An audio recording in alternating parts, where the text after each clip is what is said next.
ಹಾಗೂ ಒಬ್ಬ ವ್ಯಕ್ತಿ ಒಂದು ಪಾರ್ಟಿಯಲ್ಲಿ ಸಿ ಎಮ್ ಆಗೋ ವಿಚಾರ ಇದೆಯಲ್ಲ, ಯಾರೋ ಹೇಳಿದಂತೆ ಲಕ್ಕಿ ಲಾಟ್ರಿ ಇತ್ತು, ಸಿ ಎಮ್ ಆಗಿಬಿಟ್ಟ, ಅವನು ಲಕ್ಕಿತ್ತು, ಅದಿತ್ತು, ಇದಿತ್ತು, ಇದೊಂದು ಭಾಗ. ಎರಡನೇದು ಜಾತಿ ಕಾರಣಕ್ಕೆ ಸಿ ಎಮ್ ಆಗಿಬಿಟ್ರು, ಇದು ಇನ್ನೊಂದು ವಾದ.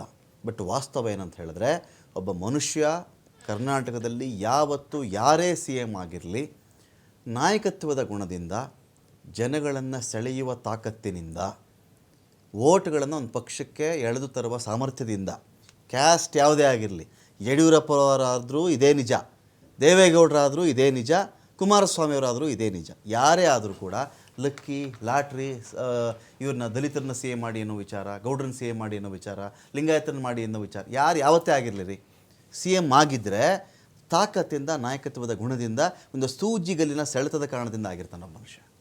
ಸುಮ್ಮನೆ ಸಿ ಎಮ್ ಆಗ್ಬಿಟ್ರೆ ಯಡಿಯೂರಪ್ಪನವರು ರಮಾಕಾಂತ್ ನೋಡಿ, ನೀವು ಹೇಳ್ತಿರೋ 100% ಸತ್ಯ ಇದೆ. ಈಗಿನ ಪರಿಸ್ಥಿತಿ ಸಿ ಎಮ್ ಆಗ್ಬಿಡೋದು ಅಂತ ಹೆಂಗದು ನೋಡಿ. ಈಗ ಬಿ ಆರ್ ಪಾಟೀಲ್ ಅವರು ಏನೋ ಕ್ಯಾಶುಯಲ್ ಆಗಿ ಮಾತಾಡ್ತಿರ್ತಕ್ಕಂಥ ಸಂದರ್ಭದಲ್ಲಿ ನಾವು ಹಲವಾರು ವಿಚಾರಗಳನ್ನು ಚರ್ಚೆ ಮಾಡ್ತಿರ್ತೀವಿ.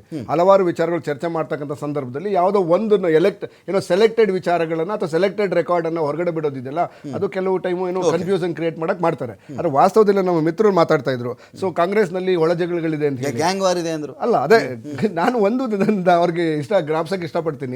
ಕಾಂಗ್ರೆಸ್ ಸರ್ಕಾರ ಇಲ್ಲಿ 1994 ಕಾಂಗ್ರೆಸ್ ಸರ್ಕಾರ ಮಾತ್ರ ಒಂದು ಇಂಡಿಪೆಂಡೆಂಟ್ ಸರ್ಕಾರ ರಚನೆ ಮಾಡಿದೆ. 2008ರಿಂದ 2013 ಇದ್ದಂತ ಸಂದರ್ಭದಲ್ಲಿ ಬಿಜೆಪಿ ಯಾವ್ಯಾವ ಬೆಂಗಳೂರಲ್ಲ ಇಡೀ ದೇಶದಲ್ಲಿ ಇರ್ತಕ್ಕಂಥ ಎಲ್ಲಾ ರೆಸಾರ್ಟ್ ರಾಜಕಾರಣವನ್ನ ಮಾಡಿದವರು ಯಾರು? ರೆಸಾರ್ಟ್ ರಾಜಕಾರಣವನ್ನು ತಂತೋರಿಸಿದವರು ಇವರು ಕರ್ನಾಟಕಕ್ಕೆ ಮೊದಲು ಬಿಜೆಪಿ ಅವರು. ಯಡಿಯೂರಪ್ಪನ ಇಳಿಸಬೇಕು ಅಂತ ಗಲಾಟೆ ಮಾಡಿ ಬೇರೆ ಬೇರೆ ರೆಸಾರ್ಟ್ ಅಲ್ಲಿ ಹೋಗಿ ಇಳಿದವರು ಯಾರು? ಗಲಾಟೆ ಮಾಡಿದವರು ಇದೇ ರೇಣುಕಾಚಾರ್ಯ ಅಂಡ್ ಗ್ಯಾಂಗ್ ಅವರು. ಅದು ಹೋಗ್ಲಿ 2019ರಲ್ಲಿ 19ರಿಂದ 23 ಇದ್ದಂತ ರೆಸಾರ್ಟ್ ರಾಜಕಾರಣ ನೋಡಿದಿರಿ. ಬಾಂಬೆಗೆ ಹೋದ್ರು, ಆಪರೇಷನ್ ಕಮಲ ಅನ್ನೋ ಕೆಟ್ಟ ಪರಿಸ್ಥಿತಿನ ಇಡೀ ದೇಶಕ್ಕೆ ಒಂದು ಮಾರಕವಾದಂಥ ಪ್ರಜಾಪ್ರಭುತ್ವಕ್ಕೆ ಅಗೇನ್ಸ್ಟ್ ಅನ್ನ ಮಾಡಿದಂಥ ಇದು ಮಾರಕ ವಿಚಾರವನ್ನು ಬಿಜೆಪಿಯವರು ಮಾಡಿದ್ದಾರೆ. ಇದಲ್ದಿರ ಇವರು ಎಂಟೈರ್ ಸಿಸ್ಟಮ್ ಅಲ್ಲಿ ಬಿಜೆಪಿನಲ್ಲಿ ಇವರು ಇಲ್ಲಿವರೆಗೂ ಕಾಂಗ್ರೆಸ್ ಸರ್ಕಾರದ ನಾಯಕರು ಸಿದ್ದರಾಮಯ್ಯ ಮತ್ತು ಡಿ ಕೆ ಶಿವಕುಮಾರ್ ಸದಾ ಹೇಳ್ತಾರೆ, ಡೇ 1 ನಾವು ಒಂದು ಒಗ್ಗಟ್ಟಾಗಿ ಕೆಲಸ ಮಾಡ್ತಿದ್ವಿ ಅಂತೇಳಿ. ಬಿಜೆಪಿನವರು ಯಾವಾಗ್ಲಾದ್ರೂ ಆಗ್ಲಿ, ಈಗಲ್ಲ ಹಿಂದಿನ ಸರ್ಕಾರದಲ್ಲೂ ಅಷ್ಟೇ, ಯಾವಾಗ್ಲಾದ್ರೂ ಒಂದು ಸಾರಿ ಇವರು ಕೈ ಹಿಡ್ಕೊಂಡು ನೋಡಿದಿರ? ಬಸವರಾಜ ಬೊಮ್ಮಾಯಿ ಹಿಡ್ಕೊಂಡಿದ್ದಾರೆ, ಯಡಿಯೂರಪ್ಪನ ಕೈ ಇಲ್ಲ.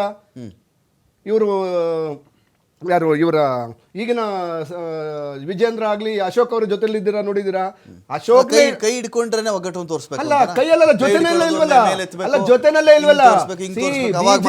ಬಿಜೆಪಿನಲ್ಲಿ ಇವತ್ತು ಅರವಿಂದ್ ಲಿಂಬಾವಳಿ ಆಗಿರ್ಬೋದು, ಯತ್ನಾಳ್ ಆಗಿರ್ಬೋದು, ಮತ್ತೆ ಕುಮಾರ್ ಬಂಗಾರಪ್ಪ ಆಗಿರ್ಬೋದು, ಮತ್ತೆ ಇನ್ನು ಹಲವಾರು ತಂಡ ಏನಿದೆ, ರಮೇಶ್ ಜಾರಕಿಹೊಳಿ ತಂಡ, ಇವ್ರು ನಿಲ್ಸಿ ವಿಜೇಂದ್ರ ನಿಲ್ಸಿ ಅಶೋಕ್ ಚೇಂಜ್ ಮಾಡಿ ಅಂತ ಹೇಳಿ ಪ್ರತಿದಿನ ಜಗಳ ಆಡ್ತಾ ಇದ್ದಾರೆ. ನಮ್ಮಲ್ಲಿ ಸಿದ್ದರಾಮಯ್ಯನ ಬದಲು ಮಾಡಿ ಇವತ್ತೇ ಮಾಡಿ ಅಂತ ಯಾರು ಇಲ್ಲ. ಡಿ ಕೆ ಶಿವಕುಮಾರ್ ಮುಖ್ಯಮಂತ್ರಿ ಮಾಡಿದ್ದಕ್ಕೆ ಅವರ ಅಭಿಮಾನದಿಂದ ಹೇಳ್ತಾರೆ. ಆದ್ರೆ ಬಿಜೆಪಿನಲ್ಲಿ ನಡ್ತಿರ್ತಕ್ಕಂಥದ್ದು ನೀನು ಒಳ ಜಗಳ ಅಲ್ಲ, ಅದು ಬೀದಿ ಜಗಳ. ಮನೆಯೊಂದು 108 ಬಾಗಿಲು ಹೇಳಿ. ಇಲ್ಲಿವರೆಗೂ ಸಿದ್ದರಾಮಯ್ಯ ಮತ್ತೆ ಡಿ ಕೆ ಶಿವಕುಮಾರ್ ಸದಾ ನಾವು ಜೊತೆನಲ್ಲೇ ಇದ್ದೀವಿ ಅಂತ ಕೈ ತೋರಿಸ್ತಾರೆ, ಜೊತೆನಲ್ಲೇ ಇರ್ತಾರೆ, ಪ್ರತಿ ಕಾರ್ಯಕ್ರಮದ ಜೊತೆ ಕುತ್ಕೋತಾರೆ. ಅಶೋಕ್ ಅವರು ಮತ್ತೆ ಇವರು ಜೊತೆಲಿ ಕುತ್ಕೋತಾರ? ಇಲ್ಲ. ಇದೇ ಹಿಂದಿನ ಸರ್ಕಾರದಲ್ಲಿ ಬಿಜೆಪಿ ಇದು ಅಹಮದಾಬಾದ್ ಹೋಗಿದ್ರು, ಯಡಿಯೂರಪ್ಪ ಮತ್ತೆ ಇದೇ ಬಸವರಾಜ ಬೊಮ್ಮಾಯಿ ಅವರು ಮುಖ್ಯಮಂತ್ರಿ ಇದ್ದಾಗ ಒಂದೇ ಜಾಗಕ್ಕೆ ಇಬ್ರು 2 ಫ್ಲೈಟ್ ಅಲ್ಲಿ ಹೋಗೋರೆ, 2 ಸ್ಪೆಷಲ್ ಫ್ಲೈಟ್ ಮಾಡ್ಕೊಂಡು ಹೋಗೋರೆ. ಅಂದ್ರೆ ಆ ಮಟ್ಟದ ಬಿರ್ಕಿರ್ತಕ್ಕಂಥ ಏನು ಬಿ ಎಲ್ ಸಂತೋಷ್ ಮತ್ತೆ ಬಿ ಎಸ್ ಯಡಿಯೂರಪ್ಪ ಅವರ ಆ ಶೀತಲ ಸಮರ ಇದೆಯಲ್ಲ, ಅದು ಈಗಲೂ ಕಂಟಿನ್ಯೂ ಆಗ್ತಾ ಇದೆ. ಮೋಹನ್, ಒಂದು ಸರ್ಕಾರದಲ್ಲಿ ಈಗ ಸಿ ಎಂ ಬದಲಾವಣೆ ಅನ್ನೊಂದು ವಿಚಾರ ಇದೆಯಲ್ಲ, ಒಂದು ಜನಾಕ್ರೋಶ ಕಾಣಬೇಕು, ಜನಗಳ ಒಂದು ದಂಗೆ ಕಾಣಬೇಕು. ಅವಾಗ ಬರೀ ಸಿ ಎಂ ಬದಲಾಗಲ್ಲ, ಸರ್ಕಾರಕ್ಕೆ ಕಿತ್ತಾಕ್ಬಿಡ್ತಾರೆ ಜನ.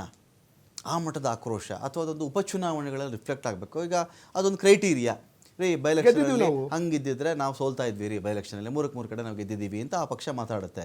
ಇದ್ರ ಮಧ್ಯದಲ್ಲಿ ಸಿ ಎಂ ಬದಲಾವಣೆ ಅನ್ನೋ ಒಂದು ವಿಚಾರ, ಇದು ಪ್ರತಿಪಕ್ಷದ ಬಾಪ್ತು ಆಗುತ್ತಾ? ಪ್ರತಿಪಕ್ಷದ ವಿಚಾರ ಆಗುತ್ತಾ ಇದು? ಎನಿ ಡೇ ಇಲ್ಲ, ಸರ್ಕಾರನೇ ಸರಿ ಇಲ್ವಾ, ಜನಾಕ್ರೋಶ ಇದ್ದು ಭುಗಿಲದ್ದು ಎಲ್ಲರೂ ಜನ ಎಲ್ಲ ಮಾತಾಡ್ತಾ ಇರಬೇಕಾಗತ್ತೆ.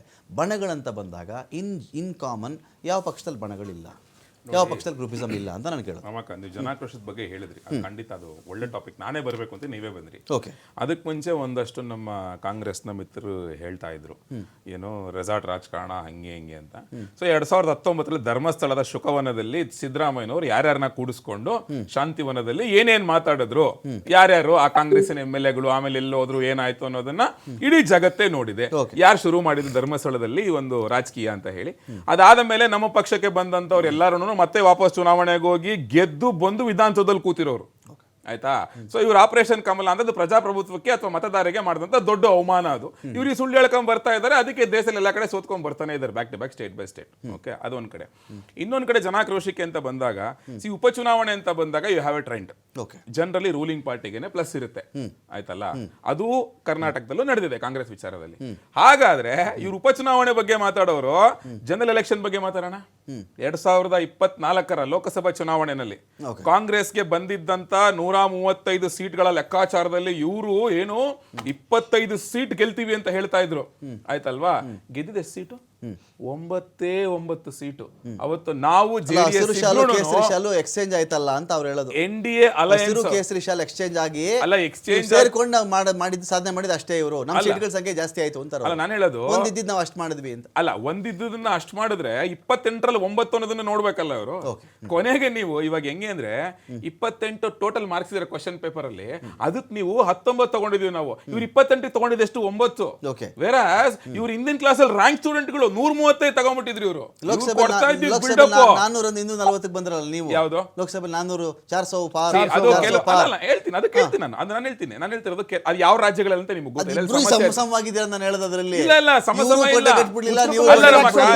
ರಮಾಕಾಂತ್, ಉತ್ತರ ಪ್ರದೇಶದಲ್ಲಿ ಏನಾಯ್ತು ಅಂತ ಅದು ಬೇರೆ ಚರ್ಚೆ. ಅದು ನಾವೆಲ್ಲೂ ಅದನ್ನ ನಾವು ಕಾಂಗ್ರೆಸ್ ಅವ್ರ ತರ ಡ್ರಾಮಾ ಮಾಡ್ಕೊಂಡು ನಮ್ಮಲ್ಲಿ ಒಳ ಜಗಳ ಇಲ್ಲ ಅಂತ ಹೇಳ್ಕೊಳ್ತಿಲ್ವಲ್ಲ. ಹೇಳಿದ್ರು ಇವ್ರು ಅಶೋಕ್ ಅವರು, ವಿಜೇಂದ್ರ ಅವರು ಅಂತೆಲ್ಲ ಹೇಳಿದ್ರು. ನಾನು ನಮ್ಮಲ್ಲೂ ಕೆಲವರು ಯತ್ನಾಳ್ ಆಗ್ಬೋದು ಅಥವಾ ಬೇರೆ ಬೇರೆ ಆಗ್ಬೋದು, ಬಹಿರಂಗವಾಗಿ ಮಾತಾಡ್ತಿದ್ದಾರೆ. ನಾನು ಇಲ್ಲಿ ಕೂತ್ಕೊಂಡು ಅವ್ರು ಮಾತಾಡಿಲ್ಲ ಅಂತ ಇವ್ರ ತರ ಸುಳ್ಳು ಹೇಳಕ್ ಆಗೋದಿಲ್ಲ. ಬಿಕಾಸ್ ಮೀಡಿಯಾ ಮುಂದೆ ಇದೆ ಅದು, ಆಯ್ತಲ್ಲ. ಇತ್ತದು ಇವಾಗ ಸರಿ ಹೋಗಿದೆ, ಮುಂದುವರ್ಸ್ಕೊಂಡು ಹೋಗ್ತಾ ಇದೆ, ಆಯ್ತಲ್ಲ. ಇವ್ರ ತರ ಮುಂದೆ ಇಬ್ರು ಕೈ ಎತ್ಬಿಟ್ಟು ಡ್ರಾಮಾ ಮಾಡ್ಕೊಂಡು ಹಿಂದೆಗಡೆಯಿಂದ DK ಶಿವಕುಮಾರ್ ಅಂತ ಜನ ಅಶೋಕ್ ವಿಜೇಂದ್ರ ಶೇಕ್ ಹ್ಯಾಂಡ್ ಮಾಡ್ಲಿಲ್ಲ ಅಂತ ಅವ್ರು ಕೇಳಿದ್ದು ಅಲ್ಲ. ಶೇಕ್ ಹ್ಯಾಂಡ್ ಮಾಡಿಲ್ಲ ಅಂದ ತಕ್ಷಣ ನಾವೇನು ಒಗ್ಗಟ್ಟಿಲ್ಲ ಅಂತಲ್ಲ. ಹಂಗಂತ ಇವ್ರಿಬ್ರು ಕೈ ಎತ್ತಿದ ತಕ್ಷಣ ಒಗ್ಗಟ್ಟಾಗಿದ್ದಾರೆ ಅಂತ ಅರ್ಥ ಅಲ್ಲ. DK ಶಿವಕುಮಾರ್ ಸಿದ್ದರಾಮಯ್ಯ ಕ್ಯಾಮ್ರಾ ಮುಂದೆ ಮಾತ್ರ ಮೀಡಿಯಾ ಮುಂದೆ ಕೈ ಎತ್ತೋದು, ಹಿಂದಗಡೆ DK ಶಿವಕುಮಾರ್ ಅವ್ರ ಕಡೆ ಜನ ಚೂ ಬಿಡೋದು. ನೆಕ್ಸ್ಟ್ DKಶಿ CM ಆಗ್ಬೇಕು ಅಂತ. ನೆಕ್ಸ್ಟ್ ಸಿದ್ದರಾಮಯ್ಯ ರಾಜಣ್ಣ ಮಾಮೂಲಿ ಮಧ್ಯದಲ್ಲಿ ಅದೊಂದು ರೆಗ್ಯುಲರ್ ಪಾರ್ಟಿ ಅವ್ರಿಗೆ ಅವ್ರ ಕಡೆ ಚೂ ಬಿಡೋದು. ಅವ್ರು ಬಂದ್ಬಿಟ್ಟು 3 ಜನ DCM ಆಗ್ಲಿ ಅಂತ ಹೇಳೋದು. ಇವ್ರು ಹಂಗೆ ಅಂದ್ರೆ ಮುಂದೆ ಡ್ರಾಮಾ ನಾವು ಚೆನ್ನಾಗಿದೀವಿ ಅಂತ, ಹಿಂದೆಗಡೆ ಮಾಡೋ ಕೆಲಸ ಎಲ್ಲ ಮಾಡ್ತಾನೆ ಇದ್ದಾರೆ. ಸೊ ಈ ತರ ಡ್ರಾಮಾ ನಾಟಕ ಎಲ್ಲಾನು ಬಿಜೆಪಿನಲ್ಲಿ ಇಲ್ಲ, ಆಯ್ತಲ್ಲ. ಇವ್ರ ತರ ಸುಳ್ಳು ಹೇಳೋದಕ್ಕೆ ನಮಗೆ ಬರೋದಿಲ್ಲ, ಆಯ್ತಲ್ಲ. ನಾನು ಅದಕ್ಕೆ ಹೇಳ್ದೆ, ಬಿಕಾಸ್ ಜನ ನೋಡಿದಾರೆ, ಇಲ್ಲ ಅಂತ ಹೇಳಕ್ ಆಗೋದಿಲ್ಲ. ಬಟ್ ನೀವು ಜನಾಕ್ರೋಶದ ಬಗ್ಗೆ ಅಂತ ಮಾತಾಡಿದಾಗ ನಿಮ್ಗೆ ನೀವ್ ಇವತ್ತು ನೋಡಿ, ಆಯ್ತಾ, ಇವಾಗ ಸದ್ಯದಲ್ಲಿ ಯಾವ್ದು ಚುನಾವಣೆ ಇಲ್ಲ, ಅದಕ್ಕೋಸ್ಕರ ಗೊತ್ತಾಗ್ತಾ ಇಲ್ಲ. BBMP, ಗ್ರಾಮ ಪಂಚಾಯತಿ, ZP ಎಲ್ಲ ಏನು ಪೋಸ್ಟ್ ಪೋನ್ ಮಾಡ್ತಾರೆ ಅಂತ ಹೇಳಿದ್ರೆ ಜನಾಕ್ರೋಶ ಇದೆ ಅಂತ ಇವ್ರಿಗೂ ಗೊತ್ತಲ್ಲಿ. ಇವ್ರು ಏನ್ ಬಿಟ್ಟಿದ್ದಾರೆ ಇವರು. ನೀವು ಡೇ 1 ಇಂದ ಹೇಳ್ತಾರಲ್ಲ ಅವರು ಬೈ ಎಲೆಕ್ಷನ್ ಫಸ್ಟ್ ರಿಯಾಕ್ಷನ್ ಕೊಟ್ಟೆ ನಿಮ್ಗೆ. ಜನರಲಿ ರೂಲಿಂಗ್ ಪಾರ್ಟಿ ಪರವಾಗಿ ಇರುತ್ತೆ, ಆಯ್ತಲ್ಲ. ನೀವು ಜನರಲ್ ಎಲೆಕ್ಷನ್ ಅಂತ ಬಂದಾಗ ಈಗ ಜನಾಕ್ರೋಶ ಯಾವ ಮಟ್ಟಕ್ಕೆ ಎದ್ದಿದೆ ಅಂತ ಹೇಳಿದ್ರೆ, ನೀವು ನ್ಯೂಸ್ ಪೇಪರ್ ನೋಡಿ ರಮಾಕಾಂತ್, ಫ್ರಮ್ ಪಾಸ್ಟ್ 2 years ಅಥವಾ ಎನಿ ನ್ಯೂಸ್ ಚಾನಲ್ ತಗೊಳ್ಳಿ ನೀವು. ಅಟ್ಲೀಸ್ಟ್ ವಾರದಲ್ಲಿ 1-2 ಬಾರಿ 3 ಬಾರಿ ಆದ್ರೂ ಎಲ್ಲಾದ್ರೂ ಒಂದ್ ಕಡೆ ಒಂದು ಭ್ರಷ್ಟಾಚಾರದ ನ್ಯೂಸ್ ಇರುತ್ತೆ, ಇಲ್ಲಾಂದ್ರೆ ಇನ್ನೊಂದ್ ಕಡೆ ಅದರ ಬೆಲೆ ಏರಿಕೆ ನ್ಯೂಸ್ ಇರುತ್ತೆ. ಈಗ ಎರಡು ಬಿಟ್ಟು ಬೇರೆ ಏನಾದ್ರು ಕಾಣಿಸ್ತಾ ಇದ್ಯಾ ಲಾಸ್ಟ್ 2 ವರ್ಷದಲ್ಲಿ? ಫ್ರಾಂಕ್ ಆಗಿ ಹೇಳ್ಬೇಡಣಪ್ಪ, ಈ ಕಾರ್ಯಕ್ರಮ ನೋಡ್ತಿರೋಂಥ ಜನಗಳೇ ಉತ್ತರ ಕೊಡ್ಲಿ ಇದಕ್ಕೆ. ಲಾಸ್ಟ್ 2 ವರ್ಷದಲ್ಲಿ ನಿಮ್ಗೆ ಪೇಪರು ಟಿವಿ ತೆಗೆದ್ರೆ ಇದು ಬಿಟ್ಟು ಮತ್ತೆ ಇನ್ನೇನು ಕಾಣಿಸ್ತಾ ಇಲ್ಲ.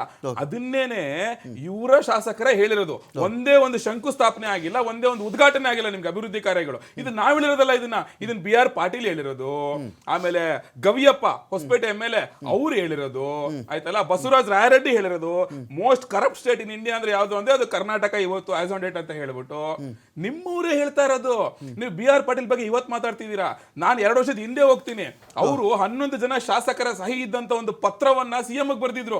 ಅವ್ರು ಇವತ್ತಿಂದ ಹೇಳ್ತಿರೋದಲ್ಲ, ಅವಾಗ್ಲೇ ಹೇಳಿದ್ರು. ಅವ್ರು 11 ಜನ ಶಾಸಕರು ನಮಗೆ ಅನುದಾನ ಬರ್ತಾ ಇಲ್ಲ, ಕಮಿಷನ್ ಕೇಳ್ತಾ ಇದಾರೆ ಮಂತ್ರಿಗಳು, ಭ್ರಷ್ಟಾಚಾರ ತಾಂಡವ ಆಡ್ತಿದೆ ಅಂತ ಹೇಳಿ. ಅವತ್ತೇನಿತ್ತು ಸಿಚುವೇಶನ್ ಇವತ್ತು ಅದೇ ಇದೆ. ಅದನ್ನೇ BR ಪಾಟೀಲ್ ಹೇಳಿರೋದು, ಬೇರೆನೂ ಚೇಂಜ್ ಆಗಿಲ್ಲ. ಸೊ ಈ ತರ ಒಂದು ಭ್ರಷ್ಟಾಚಾರದ ಕೂಪದಲ್ಲಿ ತುಂಬಿರುವಂತ ಈ ಕಾಂಗ್ರೆಸ್ ವಿರುದ್ಧವಾಗಿ ಜನಾಕ್ರೋಶ ಇದ್ರೆ ಮತ್ತಿನ್ನೇನಾಗುತ್ತೆ? ಫೈನ್, ನಾನು ಸುಭಾಷ್ ತನ್ನ ಮಾತಾಡಿಸ್ತೀನಿ. ಸುಭಾಷ್ ತನ್ನ ಮಾತಾಡಿಸ್ಬೇಕು. 3-4 ಕ್ವಶನ್ ಇದೆ, ಅವ್ರಿಗೆ ಕೇಳಲೇಬೇಕು, ನಾನು ಕೇಳ್ತೀನಿ.